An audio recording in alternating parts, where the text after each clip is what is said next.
saudara yang dikasih dalam Tuhan, puji Tuhan. Hari ini kembali lagi saya menyapa setiap umat Tuhan dimanapun Bapak Ibu Saudara berada melalui program Bible and Coffee. Kita rindu sama-sama memulai hari ini dengan firman Tuhan karena kita percaya ada satu janji yang disampaikan kepada kita.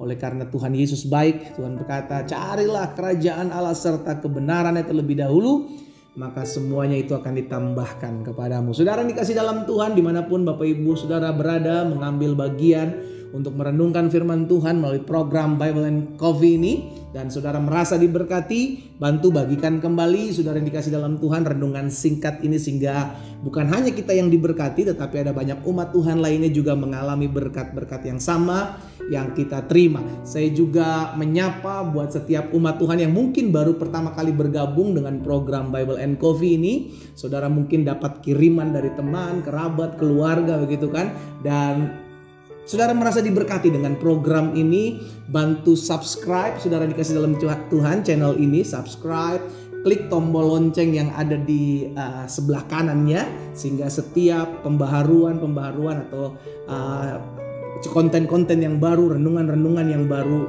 bisa saudara dapatkan. Dan jika ini memberkati, saudara juga bisa komen di dalam kolom komentar apa yang bisa memberkati banyak orang juga. Dan pada akhirnya bantu bagikan sehingga ada banyak umat Tuhan juga boleh mengalami berkat-berkat yang sama, dikuatkan, diteguhkan, bahkan mendapatkan kekuatan yang baru ketika merenungkan firman Tuhan ya. Puji Tuhan. Mari sama-sama kita akan datang kepada Tuhan, kita berdoa. Bapa, terima kasih karena kemurahan Tuhan, karena kasih setia Tuhan kami boleh ada sebagaimana kami ada saat ini. Kami rindu untuk mendengarkan firman Tuhan karena kami percaya firman-Mu yang membersihkan kehidupan kami, firman-Mu yang menerangi setiap langkah kami, sehingga pada akhirnya firman-Mu juga yang pada akhirnya menuntun kami masuk dalam seluruh rencana dan kegenapan Tuhan dalam kehidupan kami. Kami buka hati kami untuk firman-Mu, di dalam nama Tuhan Yesus Kristus kami berdoa. Haleluya.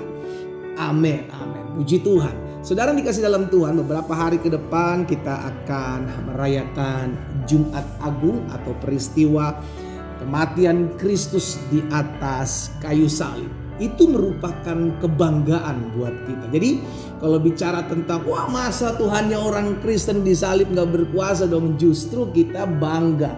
Kenapa kita bangga? Karena kita mengerti ada apa perlu disalib.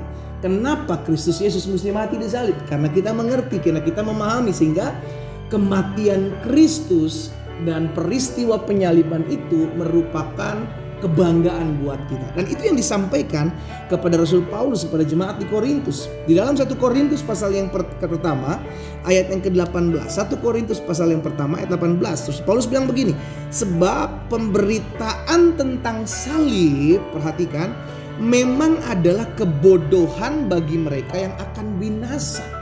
Jadi kalau ada orang-orang yang menganggap wah salib itu bukti bentuk kelemahan ketuhanan Kristus, ada orang-orang yang mengatakan bahwa salib itu adalah sesuatu yang menghina, saudara dikasih dalam Tuhan, itu kebodohan bagi mereka yang akan binasa, kita bilang. Tetapi bagi saudara dan saya, bagi kita yang diselamatkan, pemberitaan tentang salib itu adalah kekuatan Allah. Haleluya. Jadi kalau kita ditanyakan, oh salib gimana menurut kalian tentang salib? Ya kan kita bilang, oh salib merupakan kebanggaan buat kami. Salib merupakan bentuk ekspresi kasih Allah dalam hidup manusia, itu salib gitu loh. Jadi kalau ditanyakan bentuk salib itu bukan heart sebenarnya, bukan hati, bukan love, tetapi cross. Tapi salib, karena disaliblah Yesus menyatakan dirinya bahwa Allah mengasihi umat manusia. Saudara dikasih dalam Tuhan, hari ini kita diingatkan bahwa jangan pernah malu untuk mengakui salib. Karena kita percaya kok di salib Yesus berkata sudah selesai.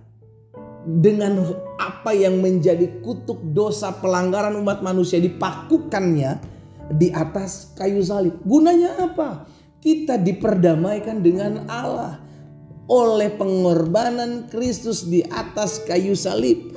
Makanya dalam Kolose pasalnya yang pertama, jadi saudara kalau kita ketemu orang-orang yang ya kalian kita lihat deh di sosmed, ya kan ada orang-orang yang mencibir, ini sebentar lagi rame. Iya kan, tentang salib. Kenapa? Biasanya momennya pas gitu kan. Baik bicara pas tentang Paskah, salib yang diungkit, gitu. Bicara pas Natal, mulai diungkit tentang kelahiran Kristus begitu. Nah, itu tuh biasa, itu udah bertahun-tahun kita udah lewati seperti itu. Tapi saya mau mengajak setiap umat Tuhan untuk menyadari hal ini dan tetap beriman dan tetap kuat. Karena biar bagaimanapun hal-hal yang ini sudah sering ditampilkan gitu. Alkitab jelas mencatat kok bahwa di hari-hari terakhir akan tampil pengejek saudara dikasih dalam. Untuk apa? Untuk menggoncangkan iman kita. Karena itu kita orang percaya harus mengerti betul tentang apa yang menjadi dasar-dasar kekristenan. Baik peristiwa Paskah, penyalipan Kristus, peristiwa kebangkitan, peristiwa Natal. Ya kan, itu kita mesti sadari dulu dasar-dasarnya. Ya, kita kembali lihat Kolose pasalnya yang pertama, ayat yang ke-20. Alkitab bilang begini, dan oleh Dialah, oleh Kristuslah Allah memperdamaikan segala sesuatu dengan dirinya, baik yang ada di bumi maupun yang ada di sorga, sesudah Ia mengadakan pendamaian oleh darah salib Kristus. Jadi salib merupakan kebanggaan buat, justru kita mulai berpikir kalau kita berkata wah sih. Makanya gini saudara, ketika kita lihat ya, ada di dalam perjalanan penyalipan itu, baik murid-murid lah, Petrus dibilang untuk jangan mau disalibkan, bilang kepada Yesus itu sebabnya Yesus menghardik Petrus, nyala engkau iblis, engkau menginginkan apa yang dikehendaki manusia bukan yang dikehendaki Allah. Demikian pula ketika di atas kayu salib ada banyak baik penjahat, penyamun-penyamun yang ada di kanan kiri. Salah satu bagian aja bilang sama Yesus, turun kalau untuk buktikan jika engkau anak Allah. Ya kan, bahkan ada orang-orang yang berkata yang disalib itu bukan Yesus, sudah dikasih dalam Tuhan. Tujuannya satu, untuk menggagalkan bahwa tidak ada yang disalib. Karena apa? Karena disalib itulah diselesaikan kutuk-kutuk dosa-dosa manusia. Yang percaya kepadanya tentunya. Iya kan? Yang percaya kepada Kristus Yesus tentunya. Itu dihapuskan di sana, sehingga ada banyak orang-orang yang si jahat mainkan nih peran-perannya dengan si jahat ini untuk menyatakan bahwa nggak ada yang disalib itu bukan Yesus gitu loh. Nggak ada tuh peristiwa penyaliban dengan segala macam teori-teori yang ada. Saudara yang dikasih dalam Tuhan, tujuannya satu, supaya menyangkal keberadaan tentang salib Kristus. Itu aja. Karena kalau Yesus sampai tidak disalib, maka tidak ada penebusan manusia.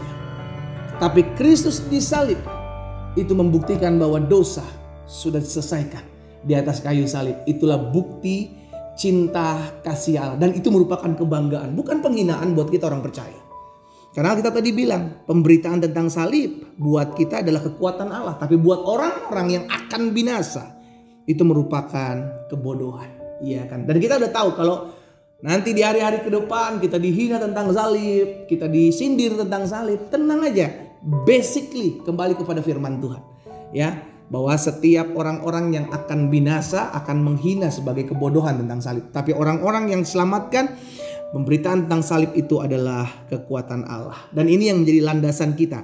Galatia pasal 3 ayat 13 dan ayat 14. Galatia 3 ayat 13 dan 14. Firman Tuhan bilang begini, Kristus telah menebus kita dari kutuk hukum Taurat dengan jalan menjadi kutuk karena kita. Jadi di salib itu saudara dikasih dalam Tuhan, itu adalah orang yang terkutuk. Makanya dibilang begitu, terkutuklah orang yang digantung pada kayu salib. Kenapa perlu disalib? Supaya kutuk-kutuk dosa itu dipakukan dan digantikan oleh Yesus. Itu sebabnya dia perlu mati disalib. Bukan matinya bukan disalib. Selain itu saudara, tapi mesti disalib. Kenapa disalib? Karena hanya orang-orang yang terkutuk yang disalib. Kenapa Yesus perlu disalib? Supaya kutuk-kutuk yang ditimpakan kepada kita dengan dosa itu diambil oleh Yesus. Makanya di ayat 14 dikatakan selanjutnya, Yesus Kristus telah membuat ini supaya di dalam Dia berkat Abraham sampai kepada bangsa-bangsa lain, sehingga oleh iman kita menerima roh yang telah dijanjikan itu. Haleluya. Kita bersyukur.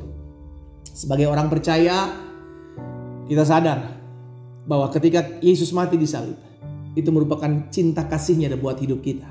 Dan di situ juga Dia mengubah kutuk yang harus ditimpakan kepada kita, digantikan yang menjadi berkat buat saudara dan saya. Karena itu pastikan berita tentang salib itu merupakan kekuatan Allah dalam kehidupan orang percaya. Jangan malu, jangan minder ketika salib dilecehkan, ketika salib